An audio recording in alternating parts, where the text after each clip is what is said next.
咁我哋今日想講咩咧？等等下，個電話響點樣先？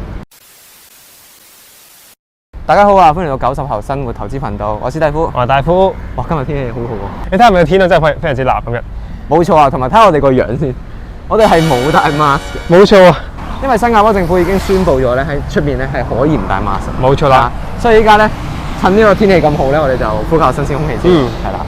係啦，咁最近新加坡政府咧又宣布咗一系列嘅呢個放鬆呢個政策嘅措施喎。冇錯，呢一系列嘅措施咧，其實對我哋都息息相關嘅。冇錯啦，咁當中有好多都好重要嘅。係啊，同埋好有用添。咁啊今日就分享啊幾個我哋覺得係好重要嘅措施啦。第一個咧就係呢個 group size 啊，已經冇 limit 啊。係啦，咁之前仲係10個噶嘛，記得上次講完之後。冇錯。咁依家咧係已經冇晒呢個上限啦，即係話你做任何活動啦，都可以有幾廿個人一齊做嘅。呢個咧對我哋真係非常非常之重要。咁第一樣嘢咧就係，譬如係踢波嘅人啦。踢波嘅人咧以前咧就10個人啊嘛。10個人嘅話可能最多都係5打5啊，4打4咁樣。係啦，好尷尬呢個 number。啊，但係如果依家係冇限制嘅話，咁佢哋就可以打11人足球啦。22個人一齊打都冇問題。冇錯啊。同埋啲婚禮啊、啲宴會啊都係冇上限嘅。咁就更加方便啦，係咪先？係啊，同埋 BBQ 咧。哦，係啊，冇錯。呢啲 big family 好中意去一大班人 BBQ 噶嘛。BBQ 要越多人先要好玩噶嘛。咁就20零30個人一齊 BBQ 咧，哇，就正啦依家。係啊，除咗呢個 group size 之外啦，呢個 capacity 啊，一啲餐廳啊或者一啲室內設施嘅 capacity 咧，都已經冇限制嘅。哦，即係話可以容納更加多人喎。冇錯啦，譬如呢個戲院咧，以前咧仲見到有啲交叉位係唔俾訂。咁啊措施放寬之後咧，呢個電影院咧就應該係所有位咧都可以揀嘅。咁啊真係太好啦，因為以前咧，如果一個人睇戲好尷尬嘅，係啊，因為你永遠都揀唔到中間嘅位噶嘛，係咪先？佢一定會逼你坐隔離嗰啲邊位。冇錯，永遠都係側邊嗰啲位咧，就我覺得冇咁靚咯啲位。係啦，咁依家就方便好多。咁另一個咧就係關於個 workplace 嘅，就係咧，大家終於都可以100% 翻晒嚟 office 翻工啦。係啦，咁啊有啲好耐冇見嘅同事咧，應該都可以見得翻啦，終於。係啦，咁可能一啲依家 work from home 嘅人啦，咁喺呢個措施放寬之後啦，都係需要翻 office 度做嘢嘅。下一個咧，我覺得係最重要嘅。係邊個啊？亦都困擾咗我哋好耐㗎啦，呢個。係。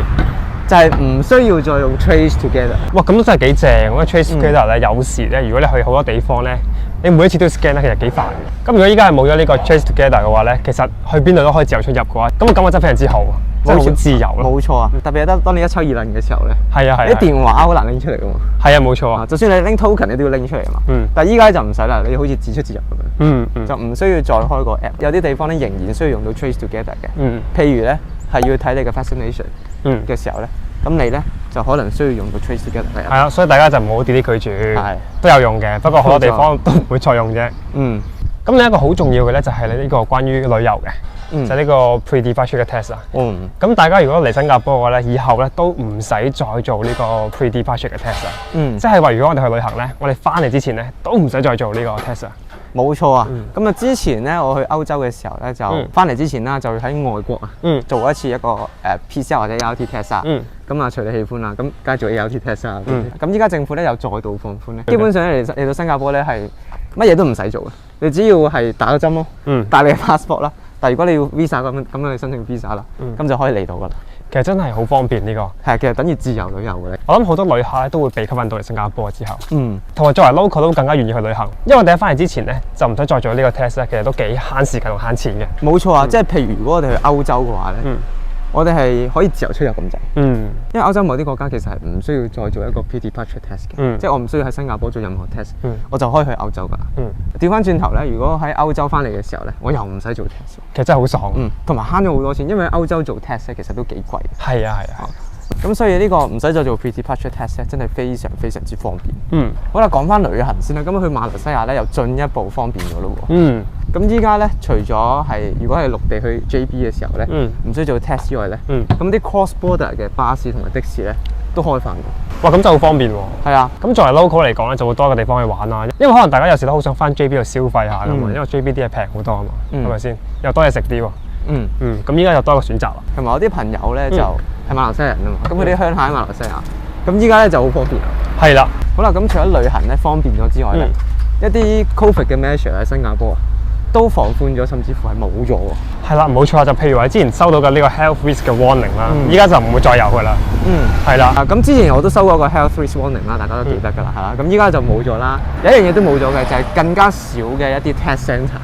因為好多呢啲 vaccination 嘅 centre 咧，原本係 CC 嚟嘅。係啊係啊。咁少咗一啲 vaccination centre 嘅時候咧，同時間咧，即係 community centre 嗰啲活動啊，就會多翻。係啦，設施要開翻俾。係啦，設施開翻，特別係籃球場啊，甚至乎羽毛球場啊，或者長者可以繼續不過長手太極啊，或者沙劍咁樣都好啊，都強身健體。冇錯，總之係成個社會係更加往正常嘅方向發展緊啦，依家係啦。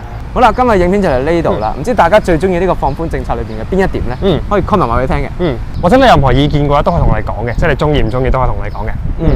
最後中意條片嘅朋友咧，記得 share、like 同埋 subscribe 我哋 channel。我哋下次見，拜拜。